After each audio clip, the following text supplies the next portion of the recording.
Şoranın tüp uyuşturuvчысы Мәгариф хезмәткәрләре профсоюзының Нурлат uyushması, социал партнеры Нурлат гимназиясе, аудитория өлкән сыйныф укучылары, форматы җәмгыять белеме дәресе, модератор укытучы Нина Авдушкина. Шора үзе әлеге белем бирү учреждениесе базасында узды. Дәрес бик эштәлек узды, чөнки хезмәткәрләрнең хукукларын, мәнфәгатьләрен кайгырту профсоюзның төп максаты, төп эше. Шуңа күрә дә укучыларның бүгенге көндән үзләренең киләчәктәге хукукларын яклау, саклау турындагы кагыйдәләрне белеп торуны кирәк дип саныйм. Профсоюзның урыны һәм роле укучыларны актив эшчәнлеккә тарту аша профсоюзларның уңай имиджын формалаштыру. Дәрестә төрле алымнар кулланылды. Гимназияның элеккеге укучысы, бүгенге студент Екатерина Алипова укучыларга ни өчен профсоюз кирәк дип аталучы ролик тәкъдим итте.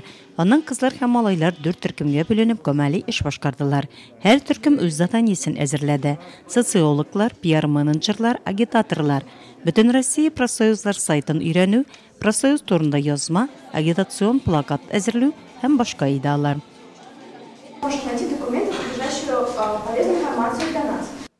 Нияз Вәлиуллин гимназиядә белем ала. Киләсе елда кулына урта белем турында документ алачак. Әлегә тырышып мәктәп фәннәрен өйрәнә. Яшә профсоюзын сайлый дип аталучы дәрес аның күңеленә хуш килде.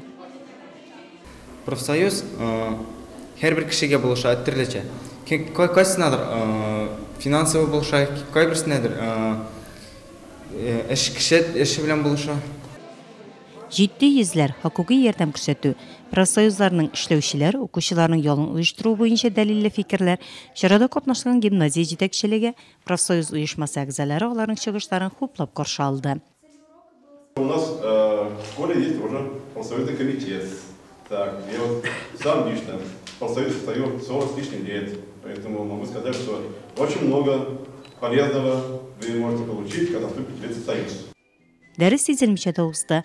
Профсоюз оешмасының төп юнәлешләре, льготалар һәм гарантиялар аңлатылды, фикерләр дәлилләнде.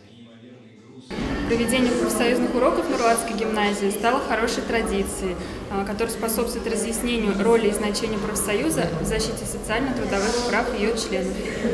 Профсоюзлар турында белем өстәү өстенә укучылар чарада актив катнашулар өчен призлы да булдылар.